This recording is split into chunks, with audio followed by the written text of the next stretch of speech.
सभापति और विभिन्न दल संगठननि मैं बरबिरं आनी मुखां सितंनि आनी सम्मानीय जातिनि पेलेमानि आवा माइरं आनी भाई बंधु जानावरं कोसकरत बारमा आं कोसकरत मन रिंगु मानदाय करत मन रिंगु हिंदी किरत मन रिंगु किंतु इजा मीडिया से प्रसार देने जन्नो जाते এই করো যা নেনে মিডিয়া সে প্রসার দङ তার জন্য আং আসামিস খরচ লাখায়ান বারনা তে জিয়েনে হোক আমি তাহানিতে সৰু কালত পাইছিলো কোচ জাতি কোচ ৰজা কোচ ৰাজ্য কিন্তু এটা বিখত দুখৰ কথা হল ডাঙৰ দুখৰ কথা অনুতপ্তৰ কথা হল আমাৰ জাতিটোক বিকৃত কৰিলে কিছু বছৰ আগৰ পৰাই আমাৰ জাতিটোৰ নামটো বিকৃত হৈ আছে ইতিহাসৰ নামেৰে নহয় যত ইতিহাসে কৈছিল গ্ৰন্থত কৈছিল কাব্যপুথিত কৈছিল আমাৰ মহা কাব্যবিলাকত উল্লেখ আছে কোচ জাতি কুবাস কমস যত সংস্কৃতত কোৱা হৈছিল ক্ৰঞ্চি দ্য লেপ অফ হিমালয়া যি সময়ত আমি মধ্য এছিয়াৰ পৰা কোচসকলে আহি ভাৰতবৰ্ষত প্ৰথম প্ৰৱেশ কৰিছিল তেতিয়া দিনৰ পৰাই সেই যুগৰ পৰাই আদিম যুগৰ পৰাই এই ভাৰতবৰ্ষত উত্তৰ পূৰ্বাঞ্চলত এই কোচসকল বসতি কৰি আছিল আৰু ইতিহাসে কয় কোচ জাতি বুলিয়ে কয় কিন্তু কিছুমান সুবিধাবাদী ক'ব লাগিব আজি এই মঞ্চৰ পৰা আমাক কোচ ৰাজবংশী বনাই থৈ দিলে সেই সুবিধাবাদীসকলে এতিয়া কোচ ৰাজ্যটো তেওঁলোকে দখল কৰাৰ মানে প্ৰচেষ্টা চলাই আছে কিন্তু আমি আজিৰ এই মহামিলনৰ তীৰ্থ আজি মহামিলনৰ দিন আজি বীৰ চিলাৰায়ৰ আজি জন্মতিথিত আজি এই মঞ্চৰ পৰা ক'ব বিচাৰো এই বীৰ চিলাৰায় কোচ সন্তান হয় আৰু আগতে আমাৰ সম্পাদক ডাঙৰীয়া কৈছিল এই ৰজাৰ সন্তান অকল কোন আছিল জানেনে তিনটিকিয়া কোচ তিনি ঠিকিয়া তাৰ মানে তিন ঠেকত কাপোৰ পিন্ধা তেওঁলোকক ড্ৰেছেছে বুলি কৈছে কোচ ডাইলেক্ট বুলি এটা আছে Koch language survey of Koch language এটো 1893 আছে আৰু এটা আছে সেন্সাস অফ ইণ্ডিয়া 1891 তাতেও লিখা আছে কোচ বুলি আৰু এই কোচসকলৰ মাত্ৰ 6টা ভাগ আছিল অৰিজিন সেইকেইটা মই গাই দিছো ৰেকৰ্ডবিলাক আছে ইয়াতে আছে হাৰিগায়া সাতপাৰিয়া দহগায়া और বানাই হয়তো কিছু মানে ভাবিব পাৰে বানাই সকল কোচ হয়নে কুইশন উঠিছে বানাই সকল কোচ নে তেওঁলোকক দহগায়া বুলি কয় 10 গাঁৱৰ কোচ লগ লাগি একেলগে হৈ থকাৰ কাৰণে তেওঁলোকে দহগায়া और বানাই বুলি ইয়াত সেন্সাসত বা ভাষা জৰীপত লিখা আছে ইয়াৰ পিছত আছে চাপৰা যিসকল চাপুৰিত আছে তেওঁলোকক চাপৰা বুলি কৈছিল ওয়ানাং মানে ওয়াগো মানে বা গছৰ তলত তেওঁলোকে বসবাস কৰিছিল সেইকাৰণে ওয়ানাং আৰু লাষ্টত তিনটিকে এইটোৱে আছিল অৰিজিন ভাগ কোচসকলৰ ৰাভাসকলৰ ভাগ আছে গাৰোসকলৰ ভাগ আছে নগাসকলৰ ভাগ আছে আমি গোটেই এইবিলাক আমাৰ নৰ্থ ইষ্টত যিমান জনগোষ্ঠী আছে আমি জনগোষ্ঠী হয় ট্ৰাইব হয় আৰু ইতিমধ্যে কৈছে যে কোচসকলৰ যে তাহানিতে ৰাজসভাত কোচ ভাষা প্ৰচাৰ চলিছিল এই কথা আমাৰ কথা নহয় ইয়াতে লিখছে আমানুল্লাহ আহমেদে কোচবিহাৰৰ প্ৰাচীন ভাষা কি আছিল ইয়াতে উল্লেখ কৰিছে ইংৰাজীটো আৰু অসমীয়াটো that the ভাষা of that is the language of state Cooch Behar is not Bengali but Koch ইয়াত বাংলাত লিখা আছে অৰ্থাৎ কোচবিহাৰৰ মাতৃভাষা বাংগাল নহয় কোচ ভাষা এটো আমাৰ কথা নহয় এটো ৰাইটাৰসকলে লিখি থৈ গৈছে তেতিয়া দিনতো সেই ৰাজসভা আছিল আৰু ইতিমধ্যে আমাৰ পৰিমলে কৈছিলে যে শেষৰ ৰজা যে জগত দীপেন্দ্ৰ নাৰায়ণ তাৰমানে নাৰায়ণ উপাধিটো ৰাইজে দিয়া আছিল প্ৰজাসকলে দিয়া আমাৰ নৰনাৰায়ণ ইমান দয়ালু আছিল যাৰ কাৰণে সি ঈশ্বৰ স্বৰূপ ভগৱান স্বৰূপ আছিল যাৰ কাৰণে তেওঁক নৰ নাৰায়ণ বুলি কয় নৰ নাৰায়ণ মানে মানুহৰ ভগৱান নৰ মানে আমি ইমান দয়ালু গোটেই এই হল আমাৰ ইতিহাস আৰু প্ৰথমে কোন আধিপত্য বিস্তাৰ কৰিছিল কোচ হাজো বুলি আপোনালোকে জানে 1510 শতাব্দীত তেওঁলোকে প্ৰথম এই হাজোত এতিয়াও হাজোত 6টা পঞ্চ তাতে তীৰ্থ আছে সেই কোচ ৰজাই নিৰ্মাণ কৰি থোৱা 516 বছৰৰ আগত এই ঠাইটোত মানে বৰ্তমান হিচাপ কৰিলে আমি পাওঁ 1510 খ্ৰীষ্টাব্দৰ পৰা আজি 2026 যদি আমি মাইনাছ কৰা হয় তাৰ পৰা তেতিয়ালৈ 516 বছৰ পাওঁ গোটেই কোচসকলৰ গোটেই অসমতে বিস্তাৰ আছিল কিন্তু কালক্ৰমত হয়তো দেৱীমাৰ এটা অভিশাপ আছে মা কামাখ্যা বলে অভিশাপ দিছিল ৰাজাক কোচ ৰজাক অভিশাপ দিছিল তাৰমানে দৰ্শন কৰাৰ কাৰণে অভিশাপ দিছিল তাৰ কাৰণে আমি কামাখ্যাক পূজা কৰিবলৈ অলপ ভয় কৰোঁ আগতে কোচ ৰজাই কোচসকলে পূজা কৰিছিল ৰাতি দৰ্শন দিয়াৰ কাৰণে সি ওচৰত গৈছিল কিন্তু যেহেতু দিব্য শক্তি দিব্য দৃষ্টিৰ দ্বাৰা তেওঁ গম পালে যে ৰজাই মোক দৰ্শন কৰিব আহিছিল গতিকে সেই দৰ্শনক অভিশপ্ত হিচাপে তেওঁ সাও দিছিলে তুমি যদি আজিৰ পৰা মোক দৰ্শন কৰিবলৈ আহা বা পূজা কৰিবলৈ তেতিয়াহ'লে তোমাৰ বংশাৱলী ধ্বংস হৈ যাব বুলি এটা ইতিহাস বুৰঞ্জীত আছে গতিকে চাওক এই ইমান পুৰণি জাতি আমি প্ৰায় নিশেষ হ'বলৈ গৈছো এই গ্ৰন্থ এতিয়া বাহিৰত আছে ইংলেণ্ডত আছে ৰাছিয়াত আছে ৰাছিয়া যিজন আছিলে আলেকজেণ্ডাৰ কণ্ডাপক তেওঁৰ লগত মই মুখামুখি দুবাৰ লগ পাইছিলোঁ কমলি গাঁৱত তেতিয়াই কৈছিল আপোনালোকে লাগক ফৰেনৰ বিদেশীৰ মানুহ আহি আমাৰ কোচ জাতিক অধ্যয়ন কৰে যিজন আলেকজেণ্ডাৰ কণ্ডাপক তেওঁ বৰ্তমান ৰাছিয়াত থাকে তেওঁ ভাষাবিদ আৰু যাৰ চেষ্টাত আমাৰ ৰাজ্যৰ সহযোগিতাত আমাৰ কোচ ডিকশ্যনাৰীটো উদ্ভাৱন হৈছিল আৰু তাত এই কোচ ডিকশ্যনাৰীটো বৰ্তমান 13,000ৰ অধিক তাত শব্দৰ কোষ আছে গতিকে আজি এই মঞ্চৰ পৰাই মই অসম চৰকাৰক জনাব বিচাৰোঁ কোচসকলক কোচ হিচাপে স্বীকৃতি দিয়ক ঐতিহাসিক মূলে আমাৰ বুৰঞ্জীত যেনেধৰণে আছে তেনেধৰণে আমাক স্বীকৃতি দিয়ক আমাক বিকৃত ৰূপে নালাগে কোচ ৰাজবংশী নহয় আৰু সিদিনা বিশ্বজিৎ ৰায়ে কৈছে হয় 2013 চনত তেওঁলোকে যেতিয়া গৈছিল দিল্লীত আৰু 93 তেওঁলোকে গৈছিল তেতিয়া যিজন ট্ৰাইবেল ৱেলফেয়াৰ মিনিষ্টাৰ আছিল শ্যাম সিং তেওঁ কৈছিল কোচটো বেলেগ ৰাজবংশীটো বেলেগ হয় আমিও জানো বুলি কৈছিল তথাপি তেওঁলোকে জানি শুনি বলপূৰ্বকভাৱে তেওঁলোকৰ ভেদিক লোক আছে আমাৰ লগত আৰু প্ৰায় প্ৰত্যেকজনৰ লগত মই শ্বেয়াৰ কৰি আছো ইতিহাসবিলাক গতিকে আজি সদৌ অসমত তোলপাৰ লাগিছে ধেমাজি জিলাত আদি সমূহীয়াভাৱে জিলা ভিত্তিত চিলাৰায় দিৱস উদযাপন কৰিছে আৰু কোচ হিচাপে তেওঁলোকে উদযাপন কৰিছে তাত কোনো ৰাজবংশীৰ কথা নাই ৰাজবংশী যদি ক'বলৈ যাওঁ আপোনালোকে জানিব লাগিব ছাত্ৰ বন্ধুসকল ৰাজবংশীটো এটা সংমিশ্ৰিত জাতি সংমিশ্ৰণ ধূলি মালি মুচি মেথৰ তেওঁলোকক উচ্চ বৰ্ণে গ্ৰহণ নকৰিছিল যাৰ কাৰণে তেওঁলোকে মাথাটো মূৰাই মুণ্ডন কৰি পৈতা ধাৰণ কৰিছিল 1872 চনত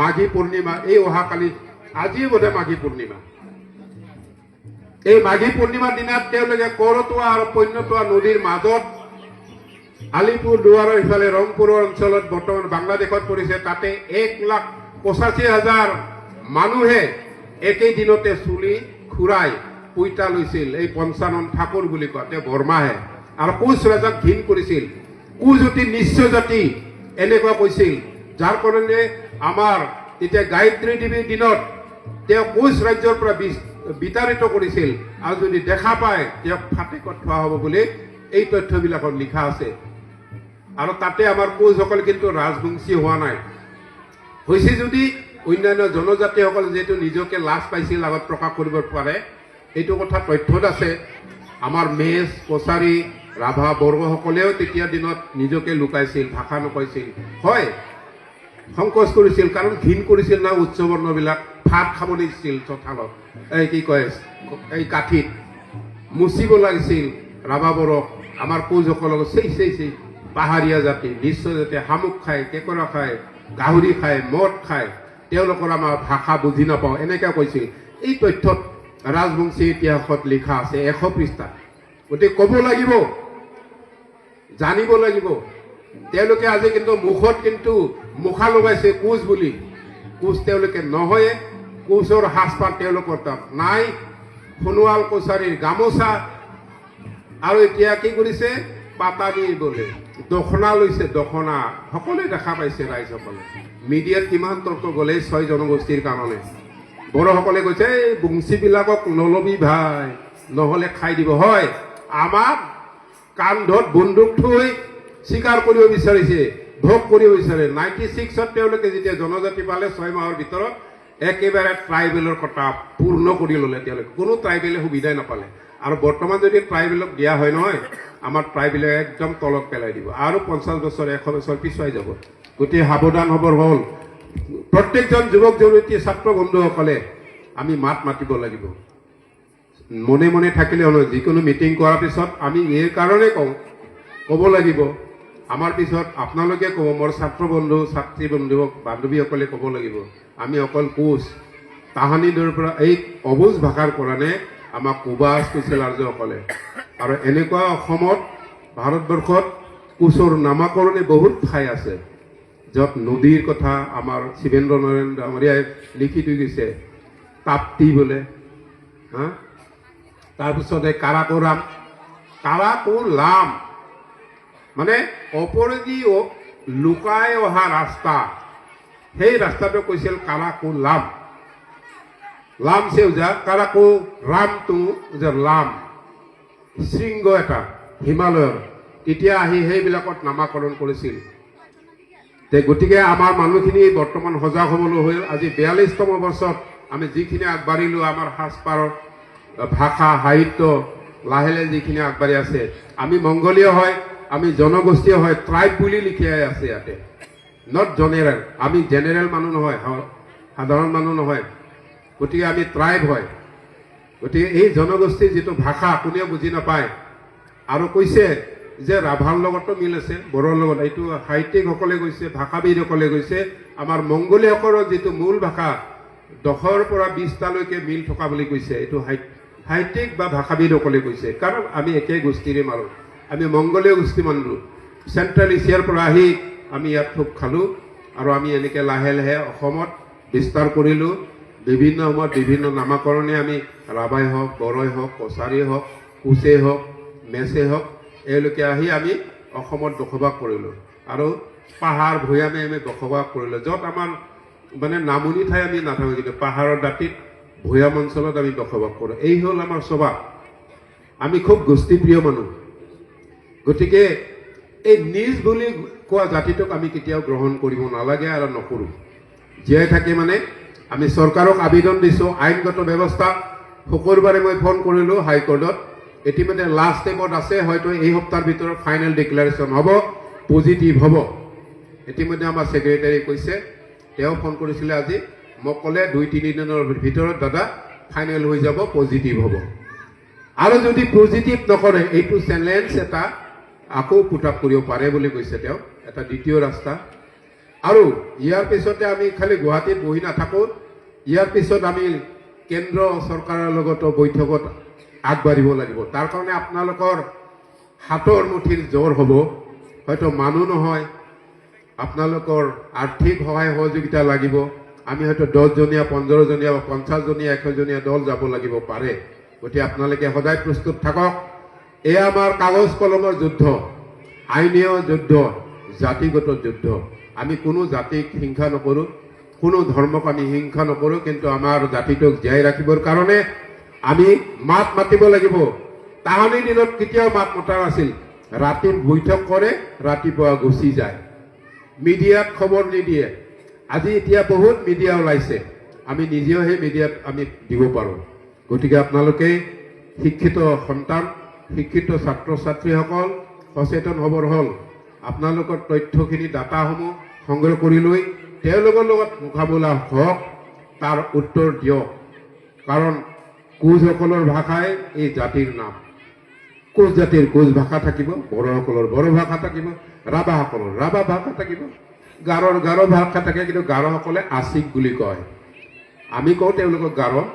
আৰু সেই গাৰোসকলৰ 10টা গ্ৰুপ আছে, ছেকশ্যন, ছাব ছেকশ্যন। তাৰমানে তে আমাৰ ৰাভাসকলৰ মোক দিছিলে এজনে চাৰ্ভেছ ৰাভা বুলি দুধনৈৰ তেওঁ দিছিলে মোক দাদা আমাৰ 8টা ভাগ আছে বুলি কৈছে নাগাসকলৰ কিন্তু 4টা আছে আও লঠা আংগামে আৰু চেমা এইটো আমি ইতিহাসত পাইছিলোঁ বৰ্তমান ইতিহাস নাই এইটো ৰাজনৈতিকৰ সহায় হ'ব বুলি জাতিৰ ক্ষেত্ৰত সহায় হ'ব বুলি শিক্ষাবিদে কিন্তু আঁতৰাই দিলে এতিয়া ছ'চিয়েল ছায়েন্স হৈছে অসমত ছ'চিয়েল ষ্টাডি বুলি কয় গতিকে এই তথ্যবিলাক আমি সংগ্ৰহ কৰি প্ৰতিবাদ কৰিবৰ সময় হ'ল আমি জাতিটোক জীয়াই ৰাখিবৰ কাৰণে আমি সকলোৱেই প্ৰত্যেক পৰিয়ালে অৰিহণা যোগাব লাগিব অকল আমি নেতৃত্বহে লৈ আছোঁ আমি যিখিনি জানো আপোনালোকক এই জাতিটোক আগবঢ়াই লৈ যাব লাগে আৰু এই ক্লেন বুলি কয় জুখু বুলি কয় ৰাভাবিলাক কয়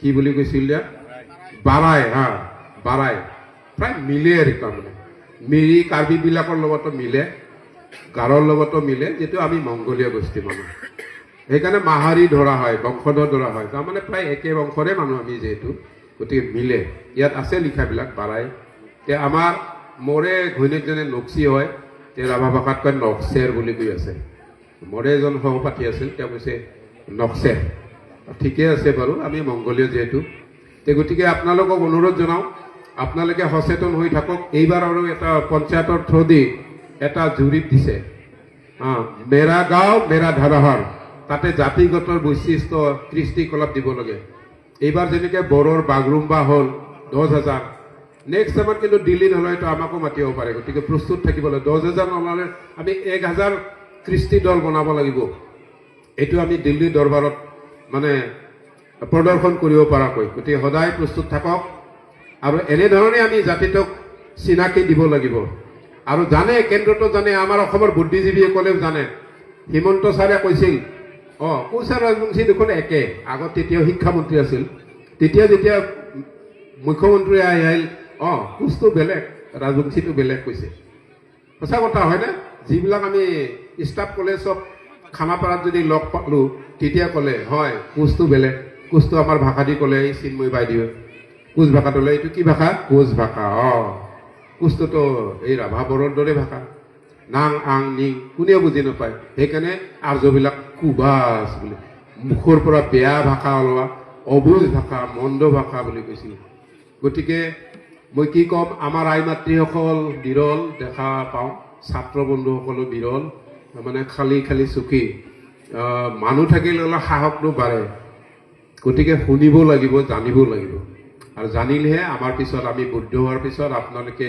সমাজৰ এজন নেতা কৰ্ণধাৰ ব্যক্তি আছে আপোনালোকে আগুৱাই লৈ যাব লাগিব এজনৰ পিছত আনজন গতিকে মই বিশেষ ক'ব নিবিচাৰোঁ গতিকে আমি জাতিটোক যিমান পাৰোঁ অহৰহ চেষ্টা কৰি আছোঁ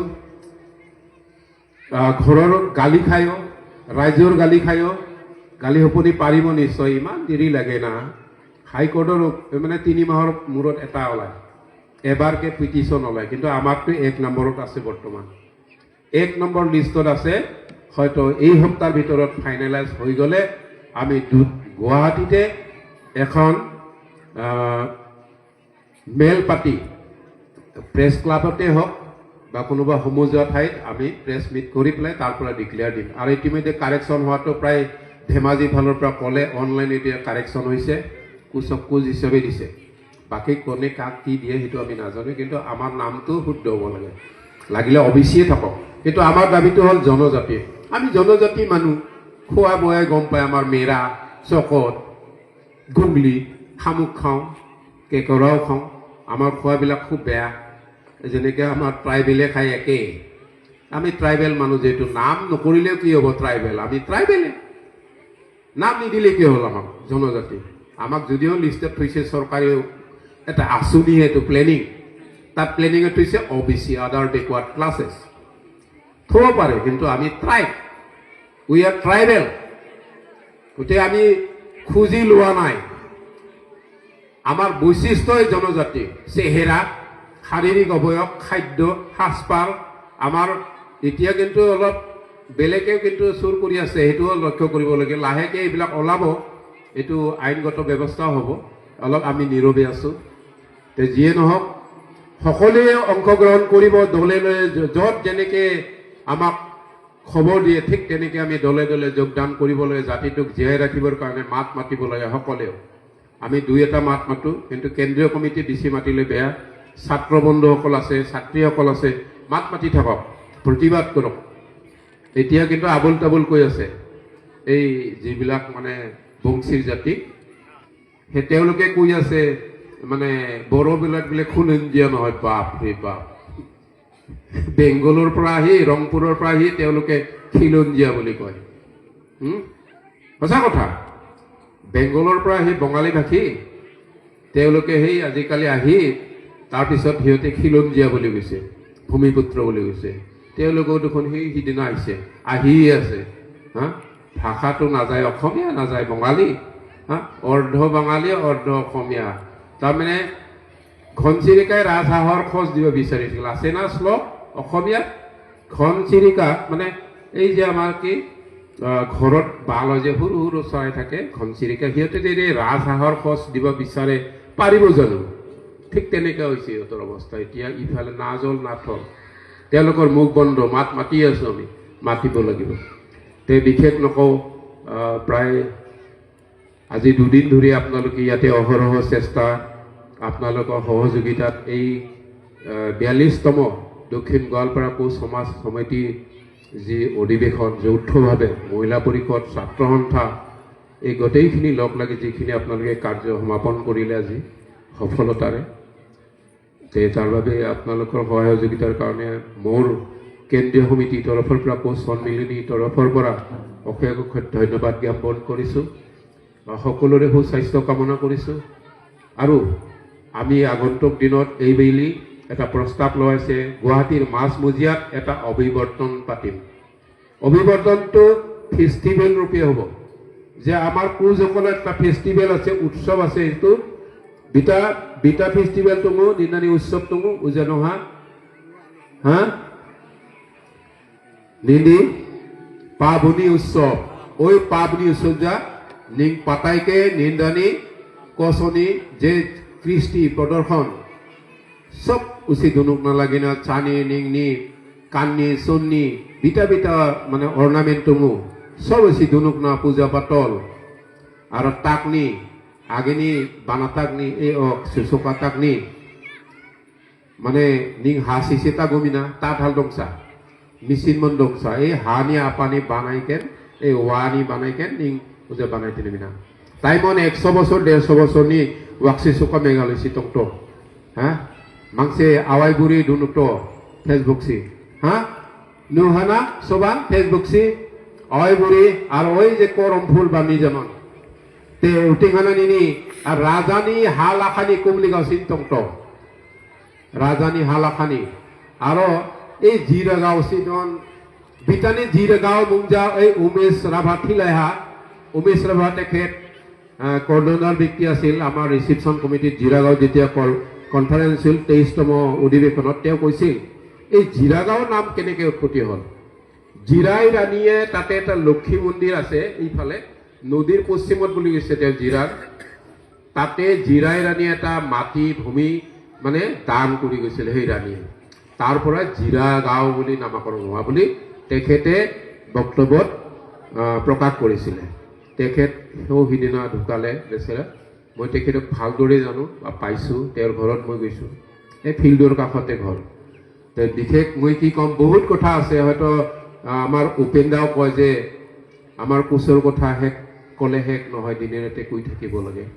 তাৰমানে মানুহে তথ্য দি আছে কোচৰ, আৰু ইতিমধ্যে এজন ব্যক্তি আহি আছে এই এটা ৰাজ্যৰ বিষয়ে তেখেতে মানে ৰিচাৰ্চ কৰিব, অধ্যয়ন কৰিব, PhD লাভৰ কাৰণে ইতিমধ্যে 6জন ল'ল, আৰু এজন আহি আছে চাম হাজৰিকা আপাৰৰ, আমাৰ ইন্দ্ৰমোহন হাজৰিকাৰ ভায়েক, লগ পাইছে নিশ্চয় ইন্দ্ৰমোহন হাজৰিকা নীলকত, আৰু আমাৰ দহলাপাৰা তাত লগ পাইছে ইন্দ্ৰমোহন হাজৰিকা, তেখেতৰ সৰু ভায়েকে ৰিচাৰ্চ কৰিব।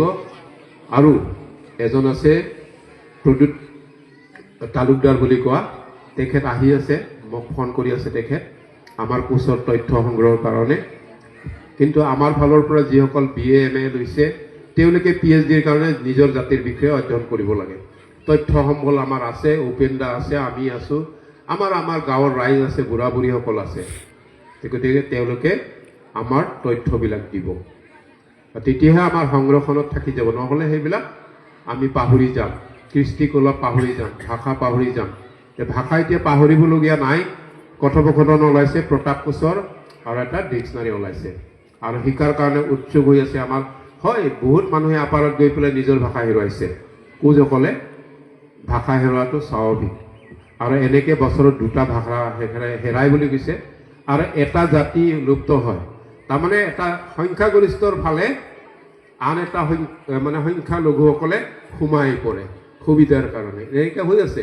এটা জাতিৰ নাম মোৰ মনত আছে এতিয়াও, আমাৰ প্ৰাক্তন MLA আমাৰ এই চটমাটিয়াৰ কমিউনিষ্টৰ আছিল শৰৎ চন্দ্ৰ ৰাভা ডাঙৰীয়া, তেখেতৰ লগতো মই বহুবাৰ বৈঠকত আছিলোঁ। তেওঁ এটা মোক তথ্য দিলে, ইউৰোপত এটা জাতি আছে মাত্ৰ এটা গাঁৱৰ সমান 365টা, হয়তো এতিয়া 400-500 হ'ব পাৰে। চিন্তা কৰকচোন, 300 মানুহ এটা জনগোষ্ঠী হ'ব পাৰে না? নিশ্চয় হ'ব পাৰে।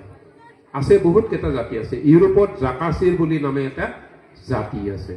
গতিকে জাতিৰ কাৰণে নিজৰ চিন্তা যিয়ে অনুভৱ কৰে তেওঁলোকে বাচি থাকিব, এজন হ'লে বাচি থাকিব, সেইটো মানৱ অধিকাৰ, বিশ্বত এইটো অধিকাৰ আছে, মানৱ অধিকাৰ বুলি। গতিকে আপোনালোকে কেতিয়াও হাৰ নামানিব, আপোনালোকে ডাঠ মনেৰে এটা দৃঢ়তাৰে প্ৰতিজ্ঞাবদ্ধ হৈ থাকক, যাতে আমাৰ জাতিটোক আমি জীয়াই ৰাখিব পাৰোঁ। কাৰণ অসমত ভূপেন হাজৰিকাই কৈ গৈছিল, আমি কচুৰে ভাত খাই আছোঁ দেখোন বুলি কৈ আছে। এই কামৰূপখন কামৰূপ জিলা এনেকৈ একদম শিলচৰলৈকে গৈ পাইছিল আমাৰ কোচ ৰাজ্য। হয়তো মোৰ ক'ৰবাত দীঘলীয়া আৰু হয়তো ভুল ভ্ৰান্তি ৰৈ যাব, কিন্তু মই যিটো ইতিহাসত পাইছোঁ, মোৰ নিজৰ কথা নহয়, এইটো ইতিহাসৰ পৰা মই কিছু অংশ আপোনালোকৰ ওচৰত দাঙি ধৰিছোঁ। কাৰোবাক যদি লাগে ছাত্ৰমণ্ডলক মোৰ তথ্যবিলাক মই ফেচবুকত শ্বেয়াৰ কৰি আছোঁ, হোৱাটছএপত দি আছোঁ, লাগিলে এই তথ্যখনে লিখনি যিবিলাক তথ্য ডাটা কোচৰ সেইবিলাক মই দি থাকিম।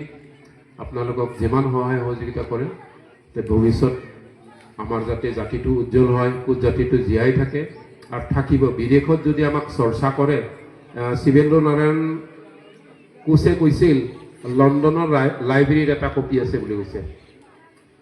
তেওঁ জীয়াই থকা সময়তে কমলিগাঁৱত কৈছিল, বহি বহি লেকচাৰ কৰিছিল, লণ্ডনত যদি কোনোবা দিনে আমাৰ ছাত্ৰ বন্ধুসকলে যায় লাইব্ৰেৰীত পাব।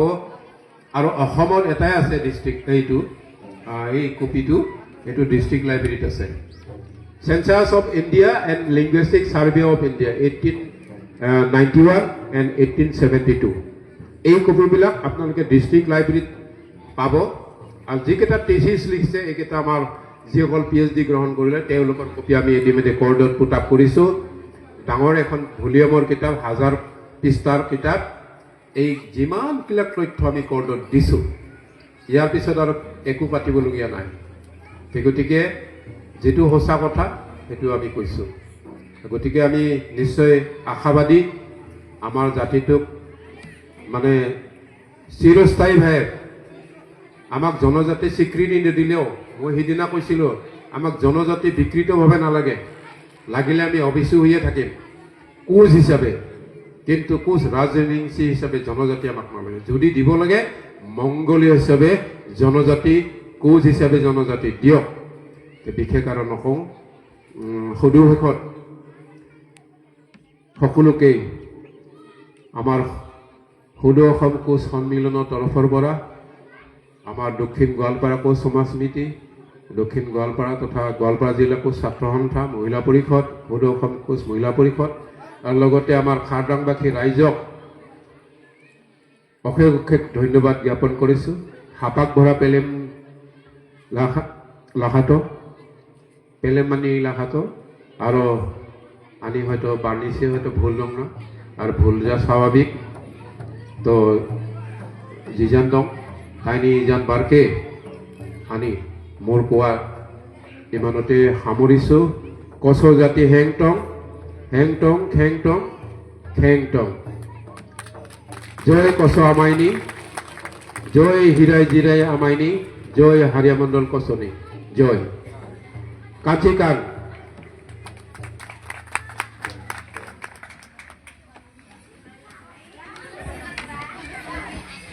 আজিৰ সভাৰ মুখ্য মাননীয় শ্ৰীযুত প্ৰভাস বাঙৈ ডাঙৰীয়াৰ মূল্যৱান বক্তব্যৰ প্ৰতি লক্ষ্য ৰাখি অশেষ ধন্যবাদ জ্ঞাপন কৰিলোঁ। সময়ৰ নাটনিৰ কাৰণে